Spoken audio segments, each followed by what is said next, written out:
I've been thinking about the word enough lately, for months actually, as in, what is enough? Money, success, doing, achievement.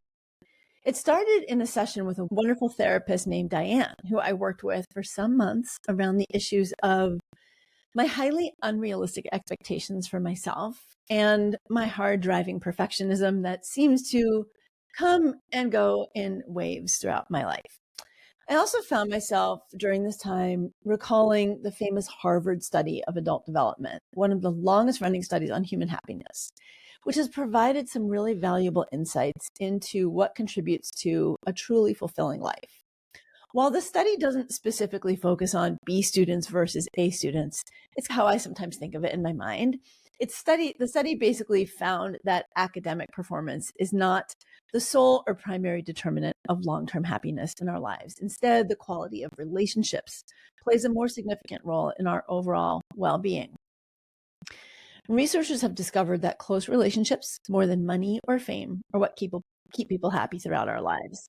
And these ties protect us from all kinds of life's discontents and may even help to delay physical and mental decline. And they're better predictors of long-term happiness than even social class, IQ, or genetics. In essence, the study underscored that while academic achievements can open doors, they're not the primary drivers of our well-being. And fostering meaningful relationships, a sense of community, and other crucial components are really important for the fulfillment of our lives. But as a mom of four, I have personally felt the pull, the deep desire, of course, to see my kids thrive in a world that seems to demand so much from us. And I want them to succeed. While we homeschooled our kids and there were no A's and B's, I wanted them to have the opportunities in some ways also that I didn't have. And there's no doubt that I instilled pressures in them based on my own story. But I didn't want this to be at the expense of their mental health and their joy and their sense of who they are. And I personally know that the challenge of balancing ambition and well-being, particularly as someone who grew up in a family with immigrant origins and material scarcity, is challenging. I know it all too well. And it's something I suspect many of you know too, whether for yourself personally due to scarcity origins, early pressures around achievement, or the very real pressures we all feel to perform and achieve as adults.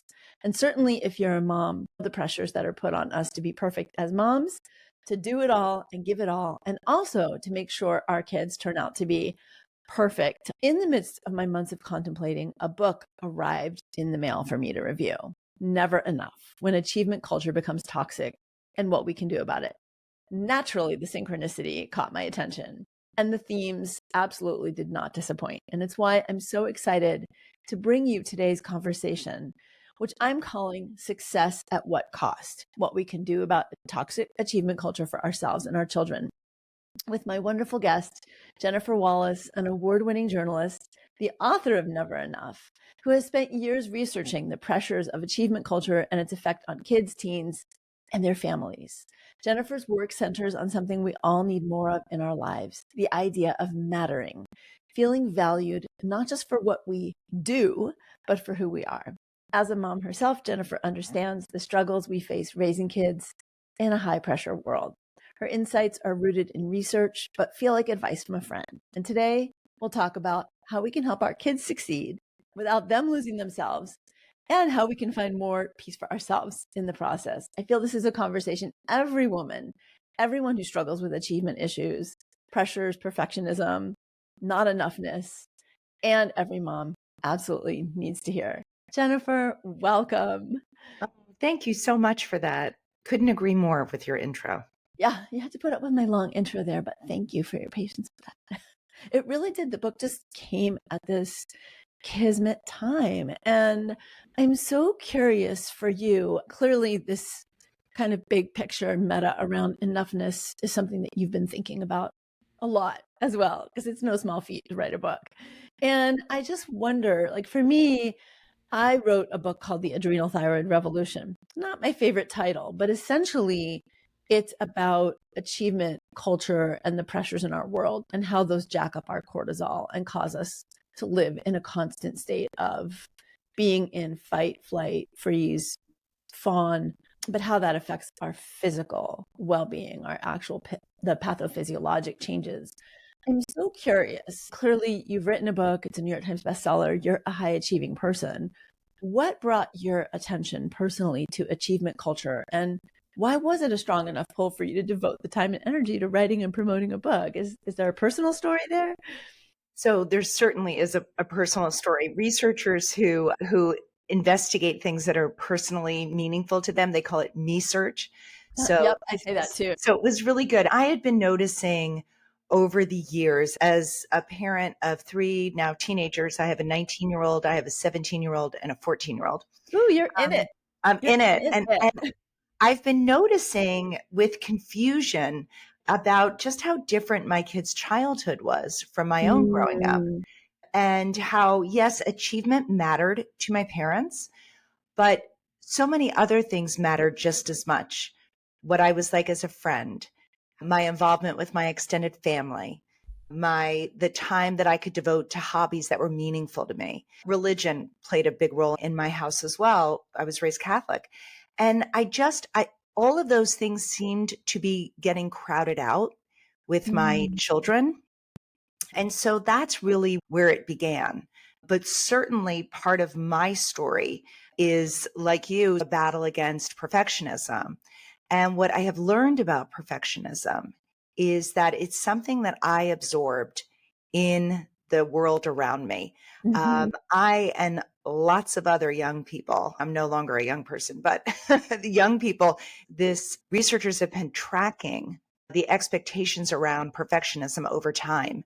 And there is a steep increase as our world, and they tracked it with macroeconomic forces. And they were looking at how, as social inequality increased, these feelings around needing to be more, that you're never enough, also started to increase. So yes, I found myself living in this never enough world, parenting in a world that felt like no matter what I was doing was never enough, yeah. and then raising kids and wanting to protect them and buffer against some of these very toxic messages that are in our wider culture. Can we talk about these macroeconomics? I personally have really dug deep into this in my own origin story and really can very chronologically track the things that I was rewarded for that created a sense of security, safety, and almost a sense of like future safety, right? So achievement was one of those big things. Appearance fit into that to some extent too. And the combination of certainly being white, being quote unquote pretty, and being academically successful not only set me up for success, but these are real life external factors. There was a study done that the top 25% of residency classes are often filled with what are considered stereotypically more attractive people in medicine. This is medicine we're talking about, right? And at the same time, I grew up in an economically challenged environment. And so having achievement be rewarded created a sense of financial security for me as I was growing up. And what I have found though is even achieving more security, like having enough, there's still this inner sense of not being enough. So for me on a personal level, I can track that. What are the bigger macroeconomic factors that you uncovered or that researchers have uncovered that kind of parallel that or maybe created that sense for me that felt personal but were really bigger and that are creating that for yourself and for other moms as well? So when I was growing up in the 70s and the early 80s, life was generally more affordable. Mm-hmm. Housing was more affordable. Healthcare was more affordable. Higher education was more affordable. There was slack in the system. So parents like mine could be relatively assured that even with some setbacks, even with a B minus in AP calculus, like I got my senior year, that most likely I'd be able to replicate my childhood as an adult, if not do even better than my own Mm-hmm. parents did. That's always been the American dream, to not only do as well as your parents, but to exceed them. And we modern parents are facing a different economic reality. We are seeing the first generation, the millennials, who on average are not doing as well as their parents. We are feeling the crush of the middle class.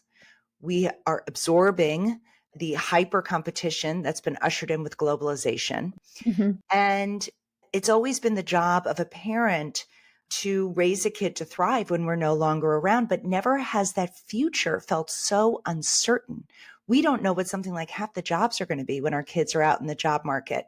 AI is now on the scene, disrupting everything. So what I heard over and over again from the parents was not necessarily this explicitly, but what they were saying to me was that they were betting big, that early childhood success, getting their kids into a quote unquote good college, they hoped would act as a kind of life vest Yeah. in a sea of economic uncertainty. But unfortunately, what I was finding and what national policy reports and other research was finding was that this pressure that's being put on our kids in order to protect them, right? In order to put on that safety vest is drowning too many of the kids we're trying to protect. Now, I want to just underscore that this is not a book that blames parents. Part of why I wrote this book was because I was tired of the narrative that modern parents today just want a bumper sticker. We just want to live through our kids. We're all fixated on status.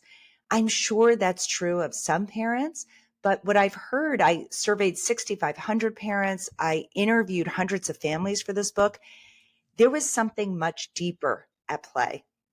What I was hearing in the parents was that, again, they weren't saying this explicitly, but that they felt, whereas my parents felt like they wanted to set me up for success, modern parents today feel like we need to make our kids a success. Mm. And that is because we are sensing fewer and fewer guarantees for our kids, fewer and fewer social safety nets. So what this intensive parenting is that we're all being accused of and fingers pointing at us, what that really is, according to sociologists, is that we individual parents are weaving safety nets for each one of our kids. That is what intensive parenting is. It I is couldn't not, agree more. right? I feel like we're being blamed for the actual perceived necessary response for the world our kids live in. That is exactly right. I'd love to read you. So I conducted a survey with the help of a researcher at the Harvard Graduate School of Education. And this was about getting parents' reactions and deep feelings about achievement.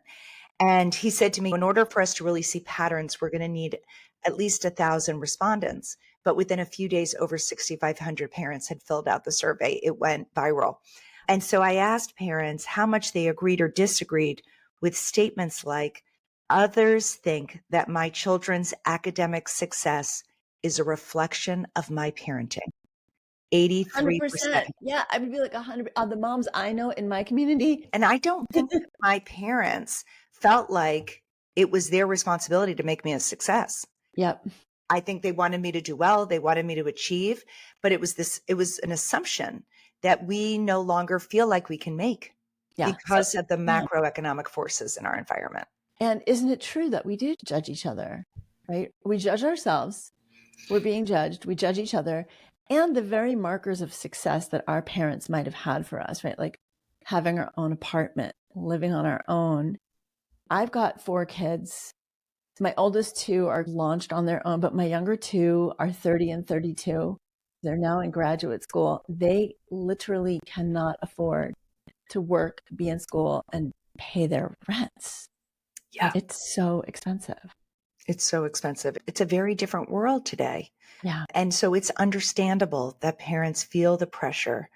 It doesn't mean to let us off the hook, because we know that part of this book, I wrote an article as I was researching this book for the Washington Post in 2019, and I was covering 2 national policy reports. One was the Robert Wood Johnson Foundation, the other by the National Academies of Sciences. So these are reports that our government uses to set policy. And what they were looking at, these child development experts who were creating these reports, we're looking at who are the kids who are most at risk for negative health outcomes in our society today. So they named people you would imagine: children growing up in poverty, children with incarcerated parents, the children of recent immigrants with few resources, children living in foster care, and then they named a new at-risk group: children attending what the researchers were calling high achieving schools. Those are public and private schools all around the country where the kids go off to good 4-year colleges. These kids were now 2 to 6 times more likely to suffer from clinical levels of anxiety and depression and 2 to 3 times more likely to suffer from substance abuse disorder than the average American teen because of this excessive pressure to achieve. And what the researchers actually were looking at was over time. And they have found that what gets in early gets in deep. So these ways of thinking, this belief that your sense of self is tangled up in your achievements, that lasts, that without examining that, it can last through you into your adulthood. And with it, bring substance abuse issues. Yeah. I see a lot of disordered eating, body dysmorphia in especially the females in that population in middle school, high school, and college as well. And interestingly, these are, whether it's eating disorders, a sort of thinness, high achievement in school, high performance athleticism, there's these insidious, almost psychological disorders that are actually rewarded in our culture. So they're often really missed at the problems behind them. I feel like are very missed in our young people. I think you're absolutely right. Something that I found fascinating in the research on this was that what you're talking about are what researchers call extrinsic values. Things like popularity, appearance, material success, achievement. Researchers say that is extrinsic values. So roughly all of us have about a dozen core values inside all of us, no matter where we live in the world. And we have extrinsic values in us and we have intrinsic values in us. Intrinsic values are things like wanting to be a good person, wanting to be a good neighbor, wanting to be good to the environment, pro-social. And here's why we need to understand our values is because extrinsic values are linked with negative mental health issues and substance abuse disorder, whereas the intrinsic values are linked with the well-being we want for our kids. And it's not that parents in these high achieving communities don't have good values. It's that their extrinsic values are constantly being activated in their environment. And so what you're talking about, I think a way for parents to think about this is what are the values in your neighborhood, in your children's school, in your workplace? How are those values impacting your mental health? Because values operate like a seesaw. The more time and energy you spend pursuing extrinsic values, the less room you have in your life for pursuing the intrinsic ones. Mm-hmm, mm-hmm. So I found that fascinating. I found the idea around values just to be such a clean way of looking at the problems that both parents and young people face in today's materialistic culture. Yeah. And you mentioned something else that I think really harkened me back to my own childhood, even though I grew up in a housing project in New York City, where there were a lot of vulnerabilities. There were a lot of buffers, even in that environment. We always had people on the stoop or looking out a window, keeping an eye on the kids. We walked to school in groups. We came home from school, not for safety, because we were like a neighborhood. We played together outside after school until it got dark in the summer, spring and summer, in the fall. We really had this social network and a lot of other things that really did drive a sense of these intrinsic values, connectedness, and extended families that we were part of. I had extended family. It just felt like there were I had many hobbies. We did more things together. There were fewer distractions and fewer things that created kind of a bubble, right? We weren't all looking down at our phone. We were watching a Friday night Brady Bunch and Partridge Family, just to date myself, together, because that was the kind of show that would have been on Friday night at 8 and 8:30, right? It was just like there felt like there were a lot of different buffers to these pressures and a lot of things that made it so that achievement was just one small part of actually who we were and what we did. And that feels like it's changed a lot.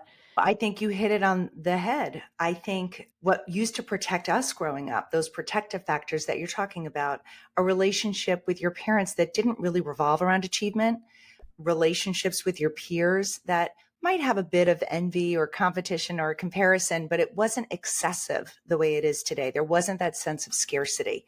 Hobbies, things like playing tennis or dance, were seen as stress reducers, not yet another place where we had to prove our worth, right? Yeah. Today, every win sets the stage for an even higher goal.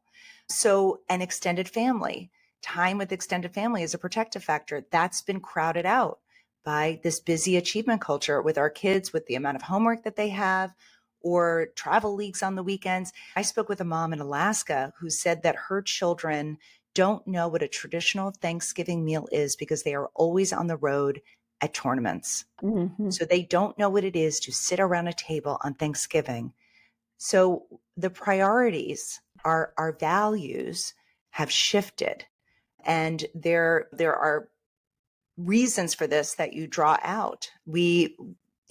For decades now, sociologists have been looking at how we are bowling alone. In the words of Robert Putnam, we are no longer joining leagues. We're no longer going to religious institutions where we could feel that sense of belonging for our inherent worth. Those things have really been crowded out, and those protective factors have been removed. And so as the stress has gone up in our environment, the buffers are supposed to go up too, and they're not. Mm. You said so many things that are so important. And one thing just really landed with me, which is that everything we do sets the stage for the next thing. I remember when my kids were little, there was someone, a popular psychologist, who said how we're becoming human doings instead of human beings.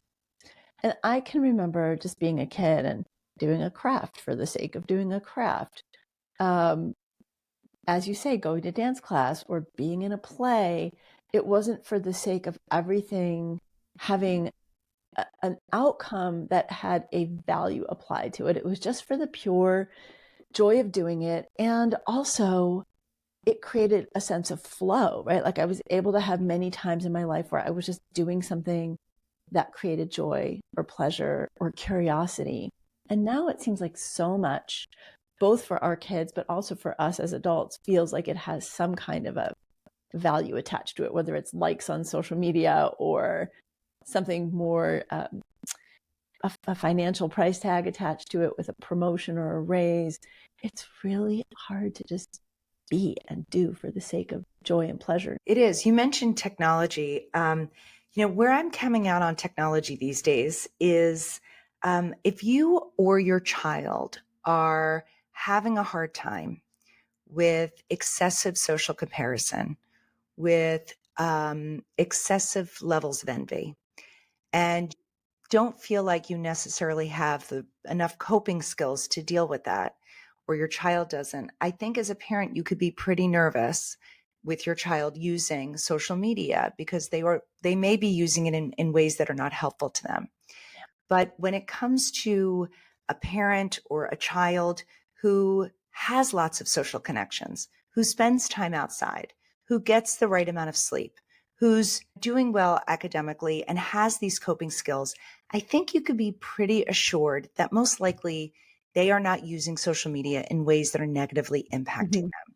While I certainly think social media is a magnifier and an accelerant of issues happening in real life, I don't know. Here's what I think I'm trying to say. They are not the root of the problem.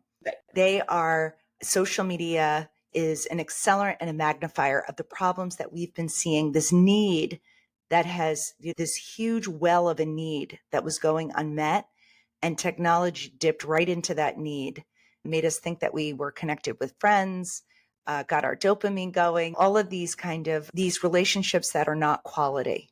And they were seeing that we desperately were craving that connection. We were thirsty for it.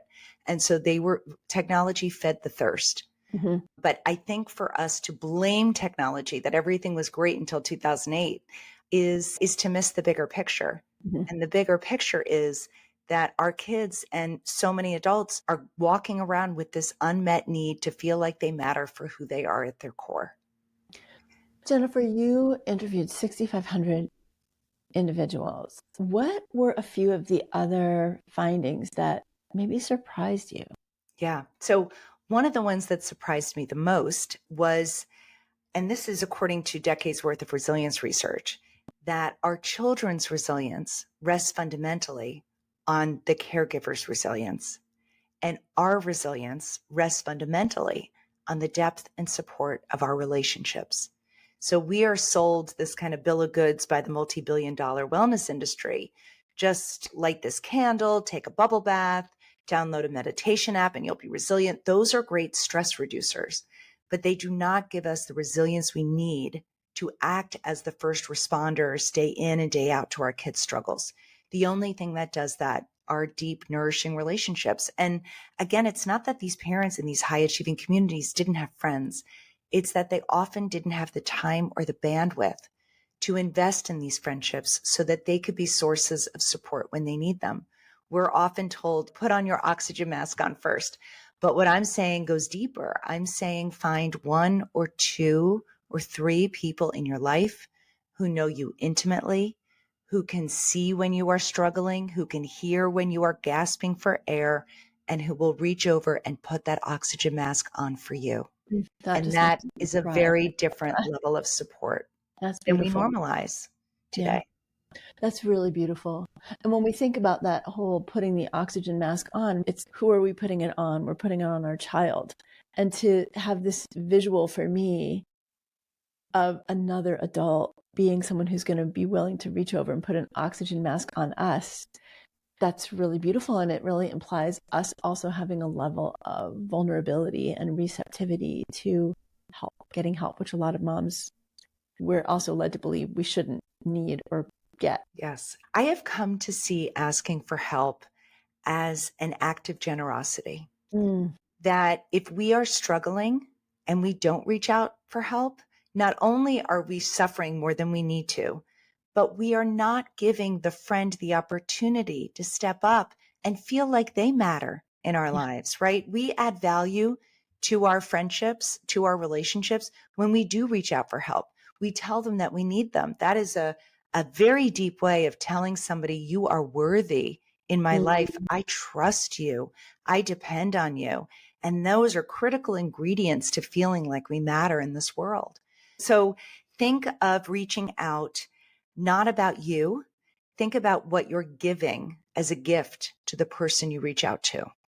And I would just add one piece to that is if you're in any doubt about how you're reaching out to someone else is a gift, there's been some research around this concept, as I'm sure Jennifer, of tend and befriend, which is a parallel response to fight or flight. It's in a sense a more productive response to fight or flight that may be more how women intrinsically on an evolutionary biological basis would respond in danger. When we think back historically, if there were a danger to women were often the ones pregnant and tending the children, they couldn't necessarily flee and they couldn't necessarily just freeze either. They might have hid, but what did they do?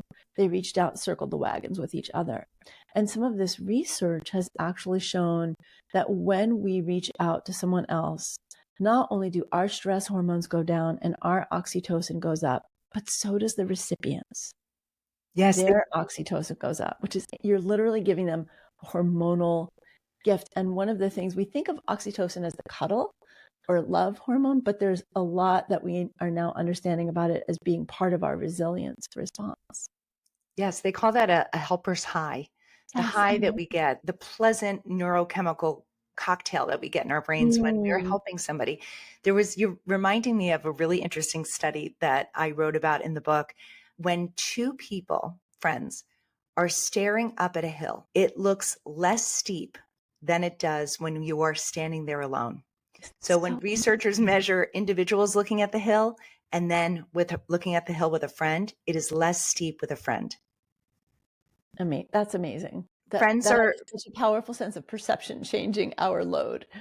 yes. And that is, I think, if we want to really make a dent, a productive dent in the youth mental health crisis, we need to go upstream and we need to be taking care of the caregivers.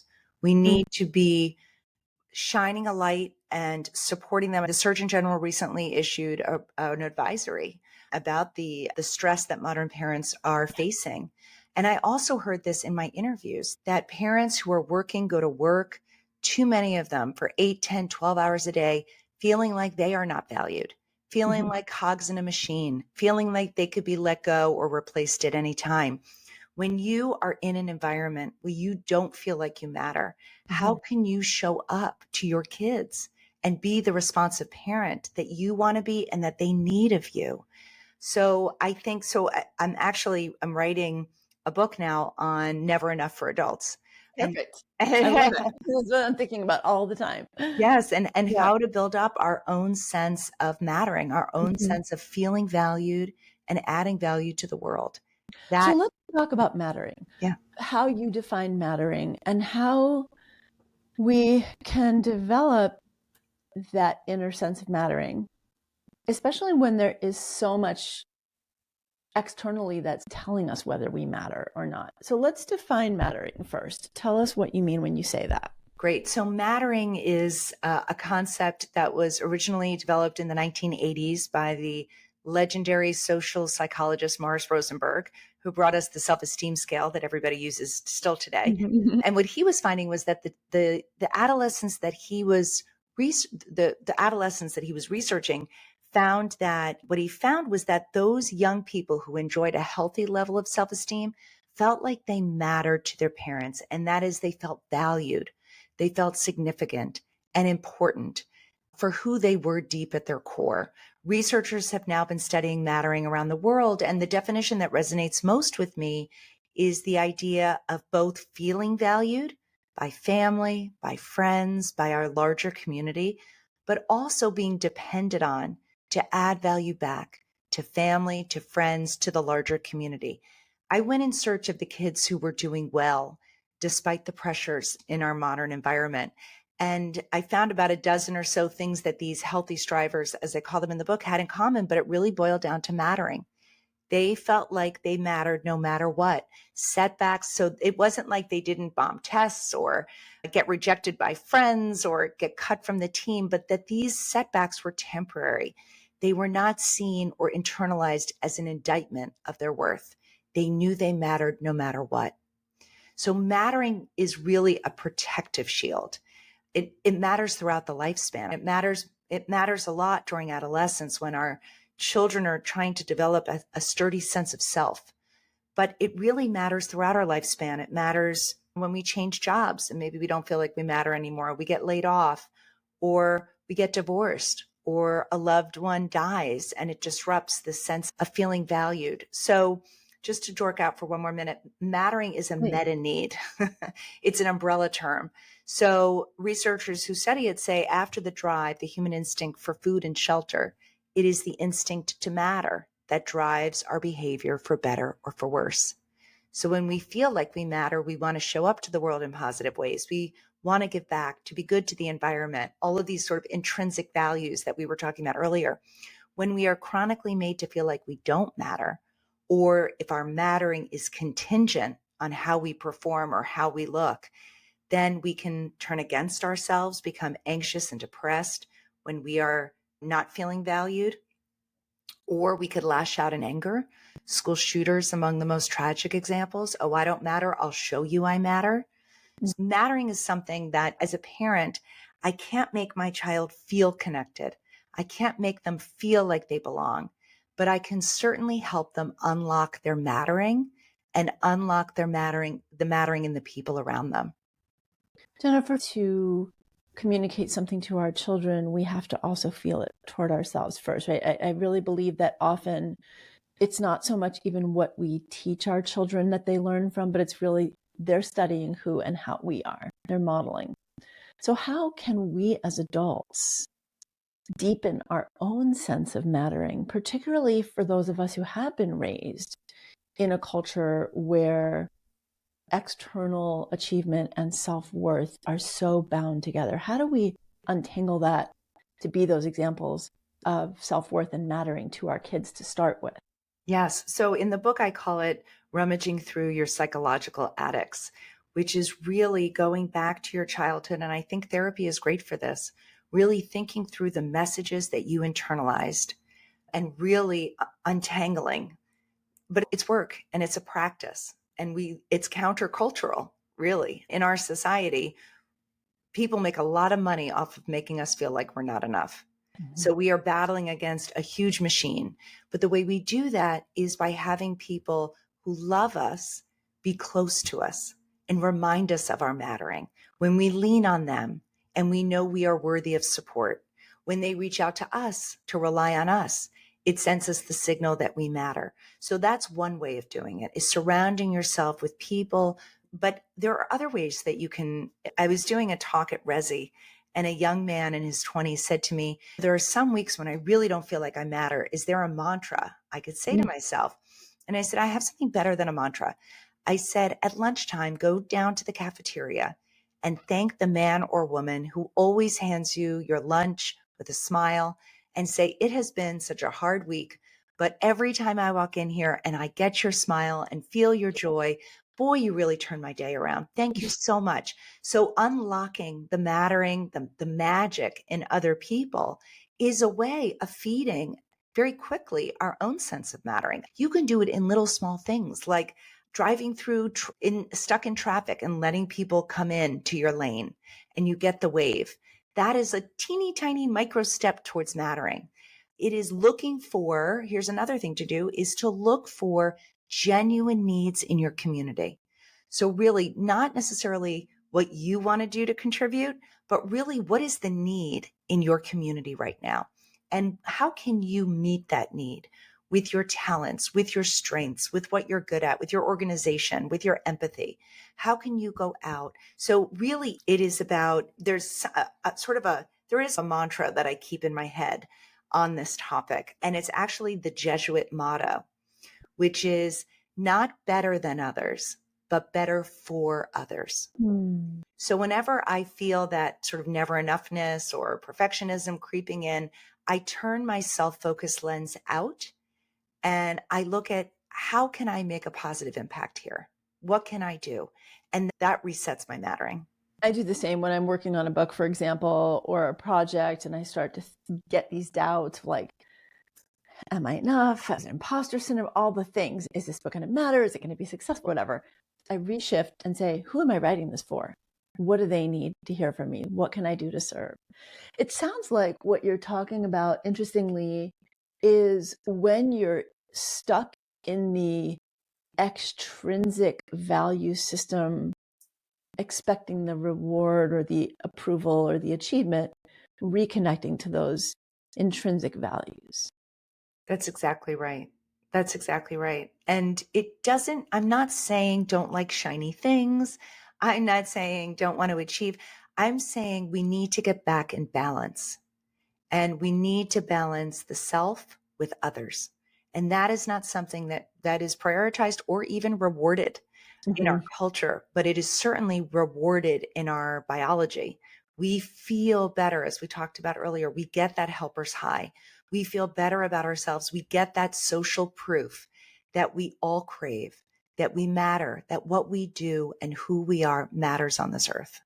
I love that little nugget that just came in there. We're rewarded in our biology. And that is so powerful. We become so disconnected from how we want to feel. I know that when I'm on the extrinsic reward roller coaster, I actually don't feel good inside. I feel pulled out of myself. I feel agitated. I feel anxious. When I reconnect to how am I feeling and how do I want to feel, that's what usually reconnects me to the feeling enough. Yes. And that's, for me, that has become this touchstone, literal question for me. Is this enough? What is enough? When is it enough? Because that's the other thing. I think in this combination of a capitalist society, this new scarcity and new economic instability that our young adults are facing, there is actually a feeling of, one, there's not enough, but there's actually never enough, right? And we know this from research, right? The dopamine bar keeps going up. You achieve one thing, then you need to achieve the next thing. So you can literally stay on a hamster wheel your entire life of never enough. So I love this just dropping into your body. How are you being rewarded in your biology? How do you feel? And this helper's high, that's a good thing to be, well, not addicted to, because we can become overly identified with giving too. And I see that a lot in healthcare providers. Our identity, our achievement actually becomes wrapped into how much are we giving. And that can be a problem too. We need to really matter. We need to balance the self with others. So we need to keep that as a caregiver at home, but also, like you said, in the caregiving professions, it is very easy to lose yourself. And in those moments, I am writing about them in my second book. In those moments, what I have found to be helpful is connecting to your impact. So it is, again, talking about your impact Yes. as, right, yourself, who you uniquely are and how you can make an impact, but also you have to feed yourself. You can't just pour out. You have to also pour in. Yes, you can't feed others from an empty cup. So you have 3 children, they're teens. So you know, not just from your research and your own experience as a woman and mom, but the real pressures that our kids do face potentially, especially in certain socioeconomic groups, to go to college, have a career. Still, in many places, if not most places, that's dependent on how many extracurriculars you did, what sports teams you were on, what music achievements you have, what volunteer work you've done, your SAT scores, which one in and of themselves suggest a certain amount of privilege. A lot of kids can't do after school sports. They have to have an after school job, or they have to watch their kids after their siblings after school, or their neighborhood I grew in, there were no after school sports, right? We went to the community center if we wanted to do a craft or something. So as a mom, raising kids in this very specific age group that yours are in now, what have you learned and changed that you're actually having to work on or do to implement some of these different values than the cultural experience? And at the same time, how are you helping your kids to meet the realities of the world that we do live in, which do expect and demand those things in a certain track, at least? So I wrote a whole book on all my changes. I definitely am taking this research seriously. I would say that the first change that I made in my house was after interviewing a leading researcher on resilience who was studying this achievement pressure. And I said to her, okay, what do I do if I know I'm raising my kids in this environment, this excessive pressure in the environment? She said, home needs to be a haven from the pressure. It Yeah. needs to be a place where your kids can recover from the messages in the wider media, on social media, the stress with their peers, parents. You as a parent have already, not every parent, but I and probably about the top 25% of household incomes, which is roughly 150,000 a year combined income. You're putting your kids, if you're going to these high achieving communities, in an environment that is activating those extrinsic values day in and day out. You just by having them in these good, quote unquote, good public or private schools, they already know you want them to achieve. They don't need to hear it more from you. What they need instead is for you to allow home to be a place to recover, to minimize criticism, to prioritize affection, to greet your kids once a day the way the family dog greets you, with total joy. So much of our lives as adults, as parents, is getting through our to-do list. Let our kids see the delight that we have in them. Now, if you do have a kid who appears not to be motivated or isn't living up to their expectations, how we communicate our disappointment matters here. So if you have a child who's not performing, get curious, not furious. Dig deeper. What is it? All kids want to do well. All humans want to do well. We are wired to want to do well, to want to contribute. So if your child isn't, try to figure out what is holding them back. Is it a learning difference? Is it a peer issue that they don't feel close to their classmates, or a relationship with a teacher that's not strong that could be impacting their learning? And if you've done all of that and you've gotten curious, not furious, some kids just need more scaffolding. And so teach them how work gets done. Focus on how work gets done instead of the shiny outcomes. That is how we separate achievement from worth.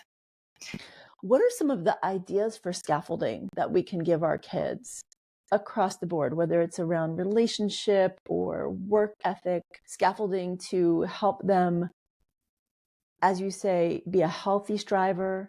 And I differentiate being having drive versus being driven. That's how I think about healthy striving. I like that. I would say the first piece of advice I would have is to adopt a mantra that we've adopted in our family, which I heard from Ned Hallowell, who's a psychiatrist, and that is to never worry alone. Mm. So whether it is struggling in friendship, whether it is struggling academically, whether it is struggling with self-esteem, we suffer more than we have to if we don't reach out. So I think the first step is to tell our young people that they are worthy of support and to never worry alone and to model it. And I model it in front of my kids. When I'm going through something hard, I call my best friends and I say, talk this through with me. How should I be thinking about this? I misstepped. I messed up. How would you handle it? And also modeling when you mess up on something. I've started now living my life out loud with my kids. And I'll say to myself, oh, I know better than this. Why did I do this? Oh, man.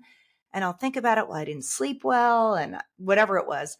And then I'll say, okay, I've beaten myself up enough. Now time to move on. And when they beat themselves up in front of me, when they say, oh, I bombed this test. Why didn't I study in a better way or this or that? And I'll say to them, please don't talk to my child like that.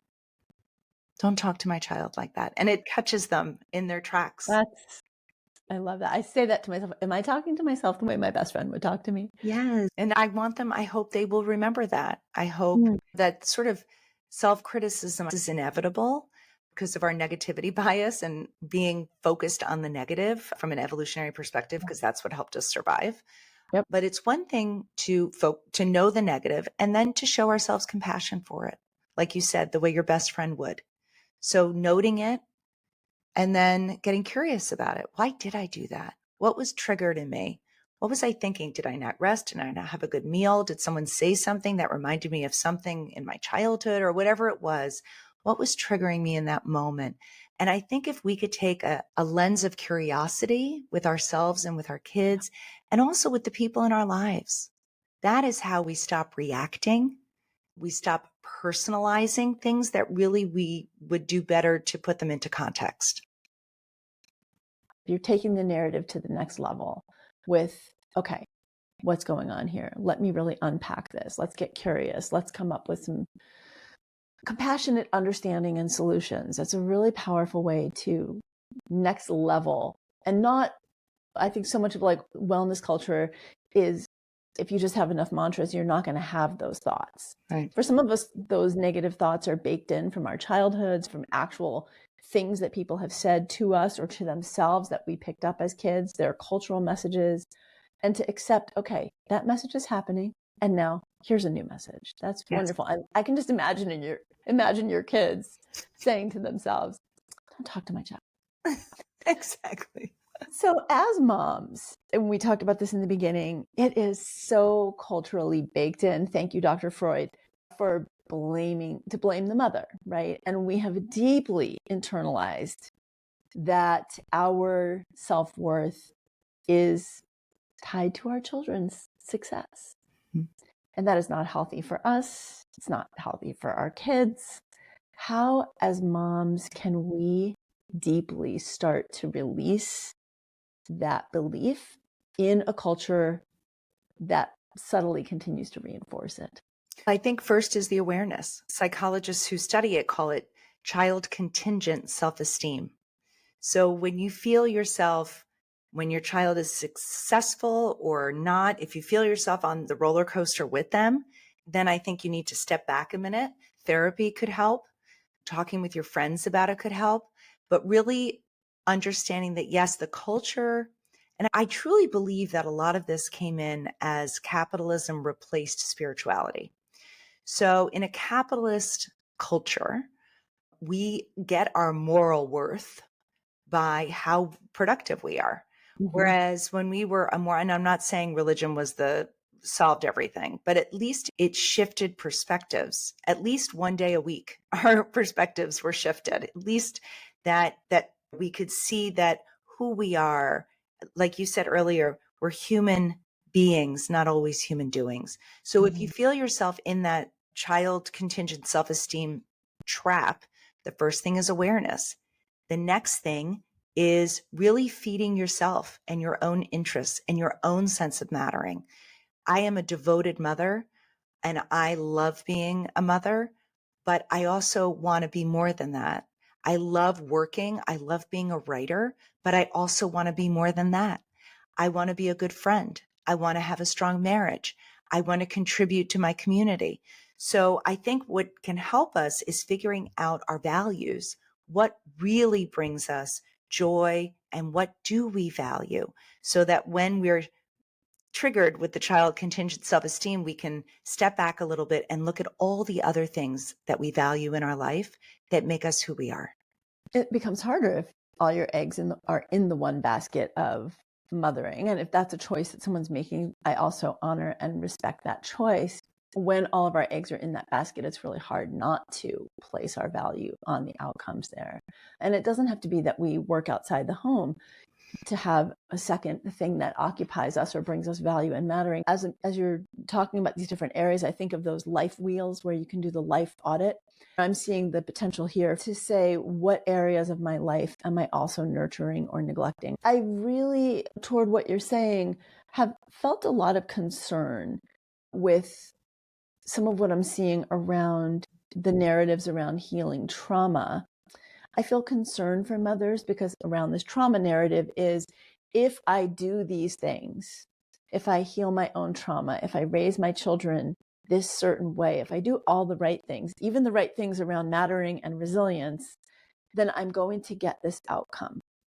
And my kids are now 39 down to 30, and I have 2 grandkids. And I have really learned that life and who our kids are and what our kids experience and who our kids become is so much more than just the inputs that we give.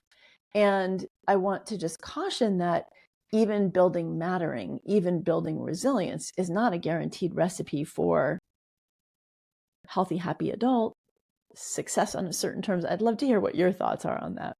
Yeah, I agree with you. I think it is not, we like to think that if we parent well, quote unquote, that we can protect our kids from life's hardships. It's just not the way it works.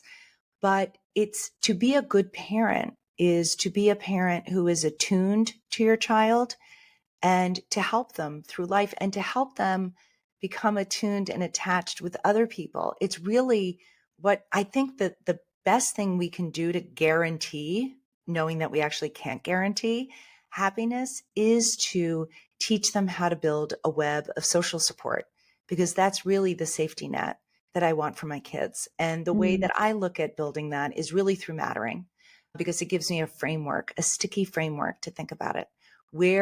Who in their lives do they feel valued by? How can I expand that? And where can I help them find places in the world that need them and need their help?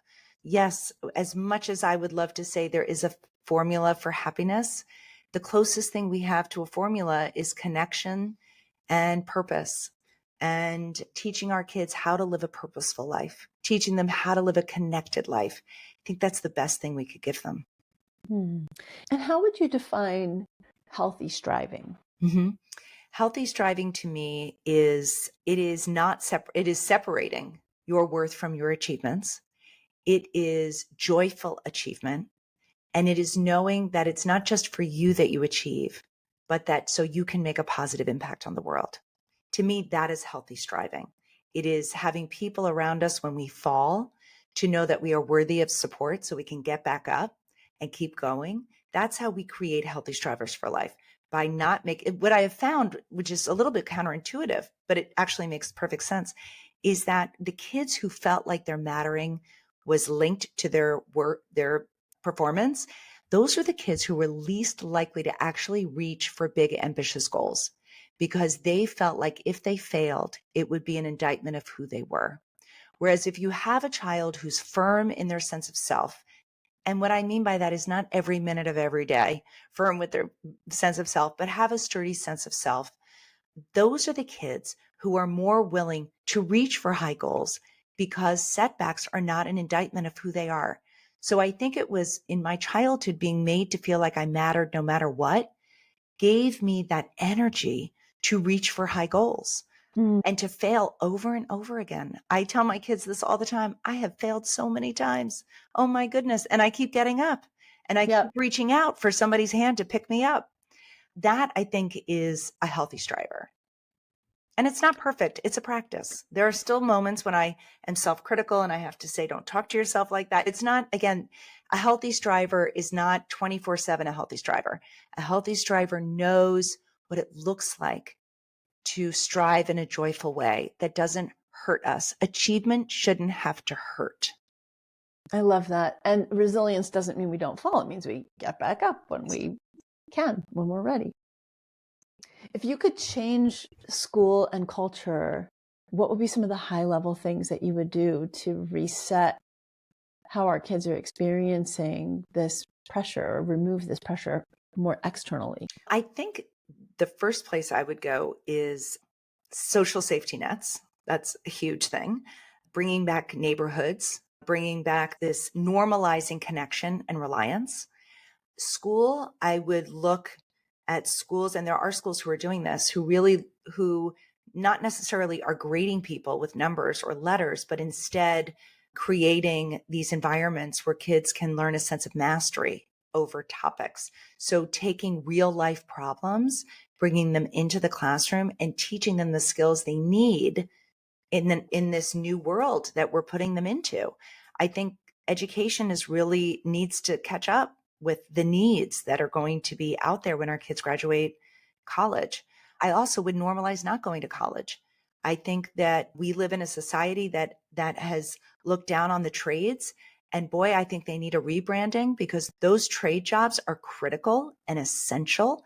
And if we are going to protect our environment, those are the green jobs. Where I live rurally, and we just had some work done in our house, and there were a number of tradespeople coming through, electricians, HVAC, painters. They were older tradesmen in this community.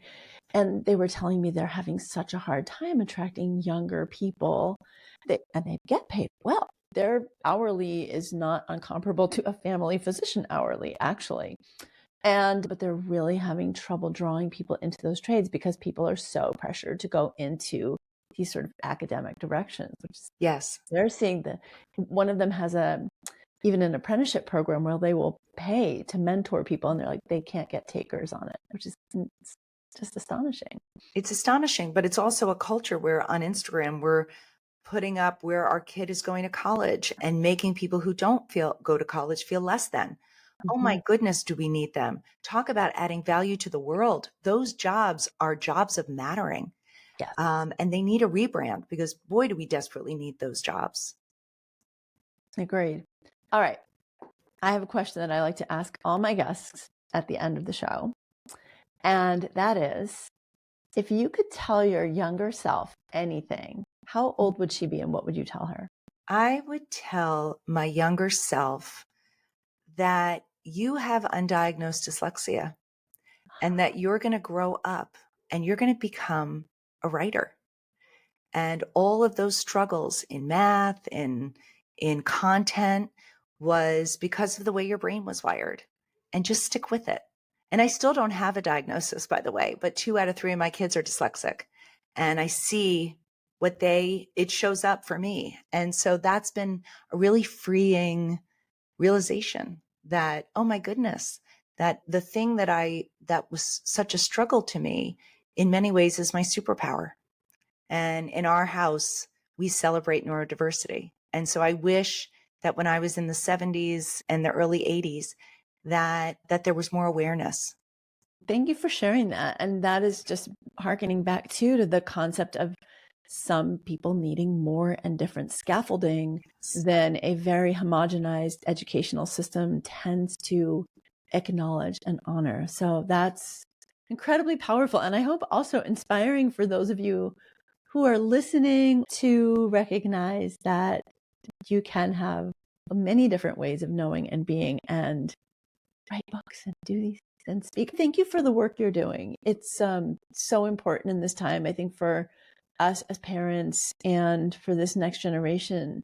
Mattering, purpose, connection, family, neighborhood, without romanticizing the past, a reconnection to some of these deeper core intrinsic values that help us remember who we are in a complex, achievement driven world, I think can help a lot of us feel less anxious, less self-judgmental, self-critical, less like imposters, less depressed, and more loving toward ourselves. So thank you for being here and for sharing. Thank you so much. Thanks for having me.